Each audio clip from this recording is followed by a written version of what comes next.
Olá pessoal, bem-vindos a mais um vídeo.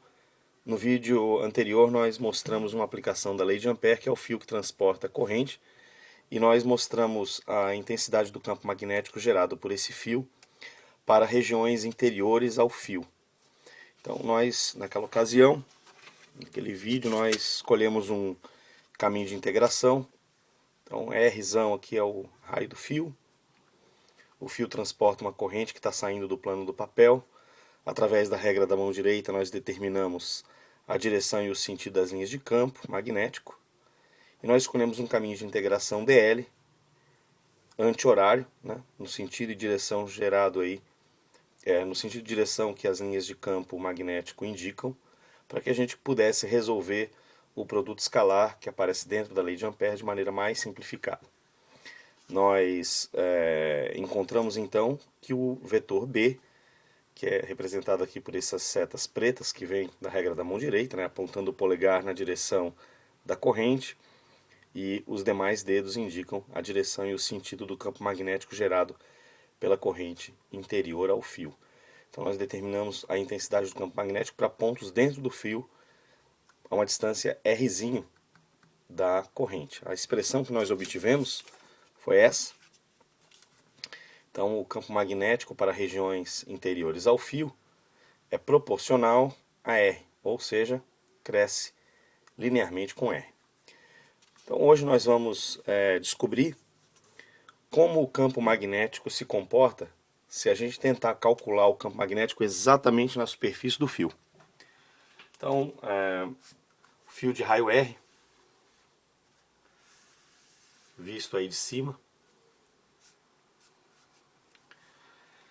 a gente sabe que existe uma corrente que está saindo do plano do papel, uma corrente, o fio transporta uma corrente. Pela regra da mão direita, né, de novo, a gente sabe que as linhas de campo estão no sentido anti-horário. Entretanto, a gente quer determinar o módulo desse campo magnético.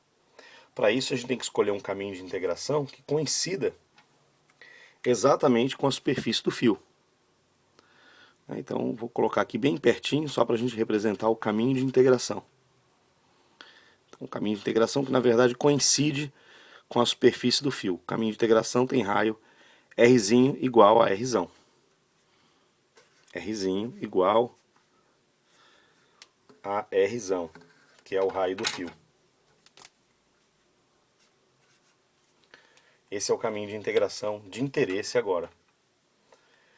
Porque a gente quer determinar o módulo do campo magnético exatamente na superfície do fio.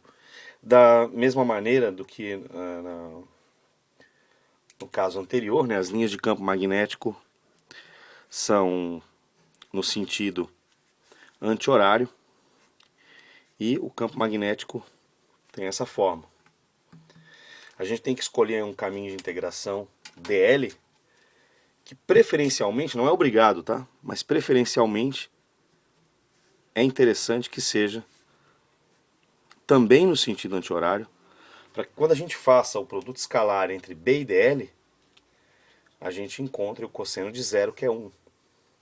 A gente até pode fazer essa integral no caminho inverso, mas ela vai nos dar possivelmente um campo magnético negativo, porque vai aparecer o cosseno de 180. Isso não é interessante por várias razões, eu até posso gravar um vídeo depois explicando por quê.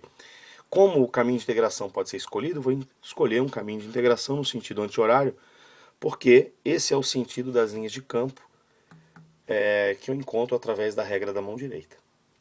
Então a gente pode proceder com o cálculo da lei de Ampère. Então relembrando, né?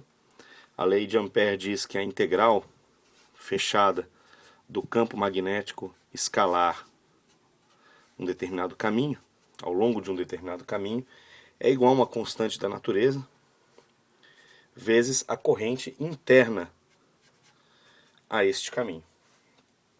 Ora, posso proceder aqui com o caminho de integração, com a integral de caminho.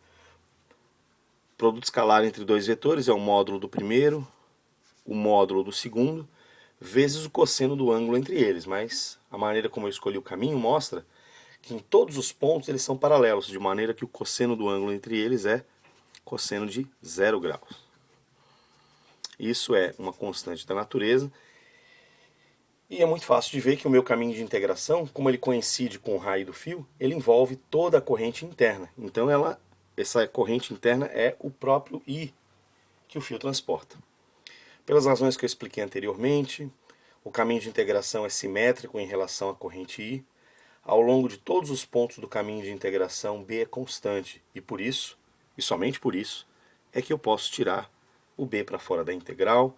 Cosseno de zero é 1, a integral de dl é L. A gente já sabe que L é o perímetro desse caminho, que é 2, π é rzão, porque agora o raio do caminho é o raio do próprio fio. Isso é μ0 vezes I. Bom, procedendo aí, a gente vai encontrar que o B na superfície do fio é, na verdade, o B máximo, e ele vale μ0I sobre 2π raio do fio. Essa é a expressão para o módulo do campo magnético, exatamente sobre o raio do fio. Se a gente conhece a intensidade da corrente e o raio do fio, a gente pode imediatamente calcular o campo magnético máximo gerado por esse fio. E a gente vai ver que esse campo magnético máximo corresponde exatamente à superfície do fio. E eu sei disso porque eu já fiz essa conta várias vezes, né? Então eu vou mostrar para vocês que quando a gente calcular o campo magnético para pontos exteriores ao fio, nós vamos encontrar uma expressão diferente, que vai mostrar a dependência do campo magnético com o raio. Então o que a gente vai fazer agora? A gente vai fazer aqui do lado uma conta e vai mostrar que quando a gente escolhe Rzinho maior que Rzão, Rzinho maior do que Rzão. Ou seja, um caminho de integração, esse é um desenho muito parecido com esse, né? Só que agora Rzinho é exterior ao fio. Mas, da mesma maneira, eu vou poder fazer a integral, né, de B escalar dl. Isso aqui é igual a μ0 vezes a corrente interna. Pelas razões que eu já expliquei antes, B pode sair para fora da integral. dl agora é 2π Rzinho, porque Rzinho agora é maior do que Rzão. E esse é o perímetro do meu caminho de integração, aparece o cosseno de zero, do mesmo modo. Isso é μ0, corrente interna é o próprio I, porque agora o caminho de integração envolve todo o fio. De maneira que eu encontro que o módulo do campo magnético para regiões exteriores ao fio é μ0I sobre 2π. Isso tudo são constantes da natureza, 1 sobre R. Agora eu mostro que para pontos exteriores ao fio, o campo magnético é proporcional a 1 sobre R, ou seja, o módulo do campo magnético cai com a distância. Isso aqui, tudo, nessa outra expressão, para o campo magnético na superfície do fio, todos esses itens aqui, todos esses fatores que aparecem aqui na equação, na expressão, elas são constantes. A corrente do fio não varia, o raio do fio não varia, μ0 é uma constante da natureza e 2π tem um valor conhecido. Aqui existe uma dependência com a distância. Então com isso a gente termina o estudo aí dessa aplicação da lei de Ampère. E para finalizar a gente pode fazer um gráfico da dependência do campo magnético com a distância.